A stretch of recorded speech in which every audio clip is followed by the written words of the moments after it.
Il est partout, mais on ne le voit plus. Ce matériau qui semble si banal est en réalité le pilier de notre monde moderne.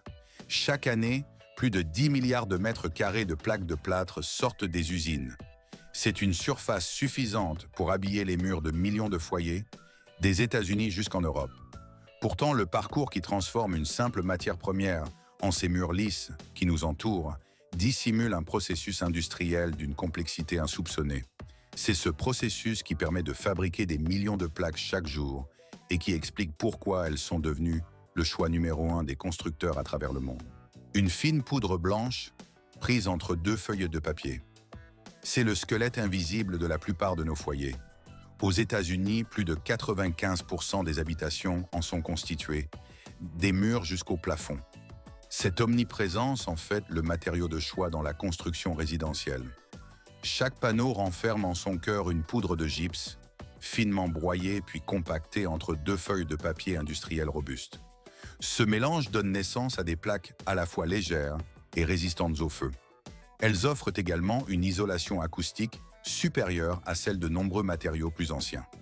Sur le marché américain, le coût d'une plaque standard de 4 par 8 pieds se situe généralement entre 10 et 20 $. Si son coût initial peut dépasser celui de simples panneaux de bois ou de plastique, son avantage se révèle ailleurs. La rapidité de sa pose et son faible besoin d'entretien en font un investissement rentable sur le long terme. Une pierre brute, arrachée à la terre par le feu. C'est ici que tout commence. Le voyage du gypse débute par son extraction au cœur de massifs montagneux. Ce minéral repose en profondeur, accessible uniquement par d'immenses carrières à ciel ouvert. De puissantes foreuses perçant la roche sur des dizaines de mètres, créant des puits assez solides pour contenir des explosifs. Des charges spécialement conçues pour l'exploitation minière sont ensuite insérées au plus profond de la pierre. Grâce à ces explosions savamment calculées, le minéral est libéré, prêt pour la suite de son parcours. Au signal du superviseur, la détonation est enclenchée, projetant des milliers de tonnes de gypse le long du flanc de la montagne. D'imposantes excavatrices s'avancent alors vers les tas de gypse fraîchement abattus. Elles ramassent des blocs pesant plusieurs tonnes à la fois. Chaque machine travaille en rythme, chargeant le minéral dans les bennes de camions plus petits et spécialisés. Ces camions s'engagent sur des pistes poussiéreuses, transportant le gypse jusqu'à une zone de transit temporaire. Là, les chargements sont transférés une nouvelle fois. Cette fois, dans de gigantesques tombereaux conçus pour supporter des volumes colossaux. À partir d'ici, le gypse entame son voyage vers l'usine de traitement. C'est là que la pierre brute sera transformée en un matériau de construction essentiel. Le flot ne s'arrête jamais. Jour et nuit, la matière première arrive, prête à être transformée. Des camions chargés de gypse affluent en continu vers la zone de réception de l'usine. Chaque benne peut transporter plusieurs dizaines de tonnes, qu'elle déverse directement dans une immense cour de stockage, jouxtant la ligne de traitement primaire. Sur place, des ingénieurs enregistrent les données et gèrent la répartition du matériau brut, le préparant pour la première phase de concassage. En moyenne, cette installation reçoit et traite plus de 100 camions par jour, ajoutant des milliers de tonnes de gypse brut au flux de production. Ensuite, des excavatrices entrent en action dans la zone de stockage, prélevant d'énormes charges de roches de gypse empilées devant elles. Elles travaillent à un rythme soutenu, déversant le minéral directement dans la trémie d'alimentation de la chaîne de production. De là, les gros blocs sont acheminés vers de colossaux broyeurs. Cette étape de concassage réduit les roches en morceaux plus petits, facilitant ainsi le processus de séchage qui suivra. Le broyeur de gypse fonctionne grâce à deux rouleaux massifs qui tournent sans relâche, appliquant une pression écrasante sur les roches. Les gros fragments sont saisis fermement et se brisent en plus petits morceaux sous la force uniforme répartie sur la surface des rouleaux. Grâce à ce mouvement constant, l'énergie de broyage est utilisée de manière optimale, rendant la réduction de taille plus efficace. Le résultat est un flux ininterrompu de gypse concassé qui s'écoule par le bas. Ces roches de gypse contiennent jusqu'à 70 à 80% de gypse pur et sont réduites en particules de seulement quelques millimètres. Cependant, ce processus génère une énorme quantité de poussière. Si les travailleurs l'inhalent sur de longues périodes, elle peut provoquer des maladies graves comme le cancer du poumon. Une fois le gypse finalement broyé, Il est transporté sur d'immenses tapis convoyeurs qui s'enfoncent au cœur de l'usine. Ces tapis, s'étirant sur des centaines de mètres, fonctionnent sans interruption à un rythme constant pour maintenir un flux de matière ininterrompu. Grâce à ce système de transport automatisé, chaque particule de gypse est livrée directement à la zone de séchage et de traitement pour la prochaine étape de la production. Après le broyage, la fine poudre de gypse est introduite dans un four rotatif géant pour le processus de chauffage. Durant cette phase, le sulfate de calcium déshydraté perd lentement son eau et se transforme en sulfate de calcium hémihydraté, communément appelé gypse de Paris. Des flammes jaillissent du brûleur directement dans le four, créant des températures allant d'environ 300 degrés à plus de 660 degrés, avec certains points chauds atteignant près de 700 degrés Celsius. Le chauffage dure généralement plusieurs heures, permettant à l'eau de se libérer progressivement afin que la structure cristalline ne se dégrade pas trop rapidement. Les ingénieurs surveillent et ajustent minutieusement les commandes. Maintenant, des températures stables dans les différentes zones du four. Ce niveau de contrôle strict produit une poudre de gypse de haute qualité, prête à passer à l'étape suivante du mélange. Une fois le processus de chauffage terminé, la poudre de gypse est envoyée à la zone de mélange pour être préparée en une pâte épaisse. Avant de mélanger l'ensemble du lot, les techniciens prélèvent un petit échantillon pour des tests en laboratoire. Là, la poudre est mélangée avec de l'eau dans un ratio défini et combinée à des additifs comme de l'amidon ou des modificateurs de temps de prise. Le mélange est agité en profondeur, puis surveillé pour son expansion, sa résistance et son temps de durcissement. Les résultats sont comparés aux normes de qualité requises, aidant les ingénieurs à confirmer la stabilité de chaque lot de production. Grâce à cette étape de test, l'usine s'assure que le gypse destiné à la production de masse atteint toujours le plus haut niveau de fiabilité. Une fois la formule validée, le système automatisé commence à mélanger la poudre de gypse avec de l'eau et des additifs dans les proportions exactes.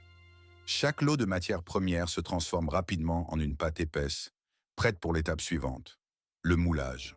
Une plaque de plâtre n'est pas seulement constituée de poudre de gypse, elle est prise en sandwich entre deux couches de carton qui ajoutent de la résistance et empêchent la déformation. C'est pourquoi d'immenses rouleaux de papier, s'étirant sur des centaines de mètres, sont intégrés à la chaîne de production comme un composant essentiel. Des machines spécialisées déroulent et aplatissent soigneusement le papier, gardant la surface lisse et sans plis. Les opérateurs restent vigilants, ajustant la vitesse et la tension pour que le papier s'aligne parfaitement avec la ligne. Cette couche agit comme le cadre crucial, donnant au gypse une base solide à laquelle se lier pour former une plaque de plâtre complète. Juste après, la pâte de gypse est puissamment projetée sur la surface du papier aplati. Des buses à haute vitesse répartissent la pâte de manière homogène, formant une couche continue et uniforme. Cela permet au noyau de gypse de se lier étroitement au papier, jetant les bases d'une plaque de plâtre achevée. Ensuite, la couche de pâte de gypse étalée sur le papier passe à travers un système de rouleaux massifs pour définir son épaisseur précise. Ces rouleaux sont conçus pour tourner en continu à une vitesse constante, exerçant une légère pression sur la surface du mélange. Avec une pression et une précision contrôlées, toute la couche de gypse est nivelée uniformément d'un bord à l'autre. L'épaisseur d'une plaque de plâtre varie généralement de 9 à 15 mm, selon le type de produit que l'usine fabrique. Cette étape garantit que chaque plaque sortant de la ligne possède des dimensions constantes, prêtes à répondre aux exigences de la construction moderne. Juste après l'aplanissement de la couche de gypse, un système de pulvérisation automatisé vaporise une fine solution sur la surface. Ce revêtement sert à éliminer les minuscules bulles d'air qui se forment lors du mélange et de l'étalement. Si elles n'étaient pas traitées, ces microbules pourraient créer des vides et affaiblir la plaque de plâtre. La solution est généralement de l'eau propre et filtrée, parfois mélangée à des additifs pour améliorer l'adhérence. Les gouttelettes sont ultra fines et réparties de manière homogène, afin de ne pas déformer ou perturber la plaque en cours de formation. Grâce à cette étape de pulvérisation contrôlée, le produit conserve une structure uniforme et une finition de surface plus lisse. Après cela, les bords de la plaque de plâtre sont façonnés avec précision par des machines spécialisées, créant des contours nets et réguliers. Cette étape donne au produit des bords propres, ce qui facilite son assemblage et son installation sur les chantiers. Une fois la plaque de plâtre entièrement formée sur le convoyeur, elle se déplace vers la zone de découpe automatique. Ici, des capteurs mesurent avec précision la longueur de chaque panneau et envoient des signaux pour que les lames industrielles s'abattent en parfaite synchronisation. Les lames tranchantes fonctionnent en continu, découpant les feuilles en taille standard comme 2,4 mètres ou 3 mètres, selon les besoins de la production. La vitesse de coupe est soigneusement calibrée pour éviter les fissures ou les décalages de surface. Ensuite, chaque plaque de plâtre est séparée et soigneusement disposée sur le convoyeur pour passer à l'étape suivante. Grâce à ce système de découpe avancé, le produit final respecte toujours des normes de qualité constantes. L'étape suivante est cruciale. Chaque plaque de plâtre est pliée, de sorte que l'enveloppe en papier épouse étroitement le noyau de gypse à l'intérieur. Le système mécanique utilise des bras de levage et des guides automatiques pour plier la feuille en mouvement avec une grande précision. En se repliant, le papier forme une couverture robuste, maintenant le gypse en place et protégeant la surface des fissures. Sans cette couche de papier, le gypse s'effriterait facilement, rendant le transport et l'installation difficiles. En même temps, le papier crée une finition lisse qui facilite grandement la peinture ou la pose de carrelage par la suite. Grâce à ce processus de pliage, les plaques de plâtre acquièrent de la résistance et l'aspect net dont elles ont besoin avant d'arriver sur le marché. Après cela, les plaques de plâtre sont déplacées dans une immense chambre de séchage pour éliminer toute humidité résiduelle dans le noyau. À l'intérieur, la température est maintenue entre environ 300 et plus de 660 degrés Celsius selon l'étape, et chaque cycle de séchage dure environ 30 minutes. L'air chaud est réparti uniformément sur tous les niveaux, garantissant que chaque panneau sèche de manière constante de l'intérieur vers l'extérieur. Cette étape confère à la plaque de plâtre la dureté et la résistance nécessaires avant de passer à l'étape de finition finale. Une fois les plaques de plâtre sèches et stables, elles passent à la ligne de scellement des bords. Des machines appliquent des bandes de papier spéciales le long des côtés de chaque panneau, protégeant et renforçant leur solidité. Les rouleaux de papier sont pré-imprimés avec des logos, des détails sur le produit et des normes techniques, et défilent en continu pour maintenir la cohérence de l'ensemble du lot. Ce processus empêche non seulement l'écaillage des bords pendant le transport, mais offre également aux fabricants une reconnaissance de marque claire. Des chariots élévateurs transportent des piles de plaques de plâtre finies dans la zone de stockage, où elles sont soigneusement agencées en hammer block. Grâce à ce système, des milliers de plaques peuvent ainsi être stockées efficacement, prêtes à répondre à d'importantes commandes. Un stockage organisé rend également le chargement plus rapide et plus sûr. Lorsqu'une commande arrive, les chariots élévateurs chargent chaque lot de plaques sur des camions spécialisés. De là, la flotte quitte l'usine, livrant les panneaux aux chantiers de construction et aux distributeurs à travers le marché. Une fois que les plaques de plâtre quittent l'usine, elles sont faciles à installer grâce à leur légèreté, leur durabilité et leur rapidité de mise en œuvre. Aux États-Unis, plus de 90% des maisons utilisent aujourd'hui des plaques de plâtre pour les murs intérieurs et les plafonds. Le coût est également abordable, seulement quelques dollars pour une feuille standard, ce qui en fait un choix populaire. Sa commodité et son économie ont fait de la plaque de plâtre un matériau presque indispensable dans la construction moderne. Son cycle de vie est calculé en décennies. Pourtant, sur les chantiers européens, la démolition n'est jamais vraiment une fin. En moyenne, une plaque de plâtre habille un mur pendant 30 à 50 ans. Mais lorsque la structure est démolie, son histoire ne s'arrête pas là. Au lieu d'être traitée comme un simple déchet, elle est soigneusement collectée. Des équipes la démontent et la trient, offrant à la matière une seconde vie au cœur d'une construction durable. Une fois rassemblé, le matériau est acheminé vers des usines de recyclage, par dizaines de milliers de tonnes chaque mois. Ce gypse récupéré coûte 2 à 3 fois moins cher que celui extrait des carrières. De plus, il peut être recyclé jusqu'à 10 fois, tout en conservant une qualité presque identique à l'original. Les plaques récupérées sont alors soulevées et déversées dans d'imposants broyeurs industriels. Les panneaux y sont pulvérisés jusqu'à obtenir une poudre fine et homogène. À partir de là, cette matière première brute poursuit son chemin vers d'autres étapes de transformation, prête à renaître sous une nouvelle forme. Contrairement à d'autres régions du monde, l'Europe a mis au point une technologie de recyclage avancée qui intègre du papier récupéré directement dans les plaques. Cette méthode renforce la cohésion du produit final tout en diminuant la quantité de matières premières à extraire.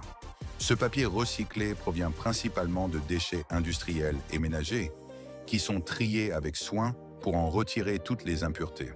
En se liant au gypse, il donne naissance à un matériau de construction à la fois robuste et respectueux de l'environnement. Ensuite, le gypse recyclé et le papier traité sont introduits dans un système de mélange moderne. Ces composants sont combinés avec de l'eau et quelques additifs destinés à améliorer la force de liaison. Le résultat est une pâte homogène, prête à être pressée pour former de nouvelles plaques de plâtre. Une fois mélangée, la pâte de gypse est étalée en une large nappe, encore souple et meuble à ce stade. Des rouleaux et des systèmes d'aplatissement entrent en action, pressant progressivement la matière, chassant l'excès d'air et lissant la surface. Des lames automatiques ajustent ensuite l'épaisseur, garantissant que la feuille entière reste uniforme de bout en bout.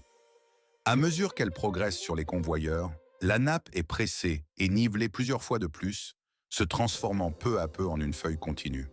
Les longues bandes continues de plâtre avancent vers une machine de découpe automatisée où des lames s'abattent à un rythme précis pour les diviser en panneaux de taille standard. Ce processus se déroule sans interruption, assurant que chaque plaque est parfaitement uniforme en longueur. Après la finition, les plaques de plâtre sont soigneusement empilées en larges paquets. Des emballeuses automatiques viennent ensuite protéger les champs pour préserver les surfaces et maintenir l'ensemble durant le transport. Le produit atteint ainsi les clients à plat, intact et sans aucun dommage. Il tapisse les murs de nos vies, si familier qu'on en oublie son histoire. Une histoire qui, pourtant, ne s'arrête pas à la démolition. En effet, cette plaque de plâtre peut être recyclée un très grand nombre de fois. Ce processus permet d'alléger considérablement la pression exercée sur les ressources naturelles. Ce qui semble n'être qu'un simple matériau porte donc en lui un long récit, un voyage mêlant technologie et durabilité qui s'étend des Amériques jusqu'en Europe.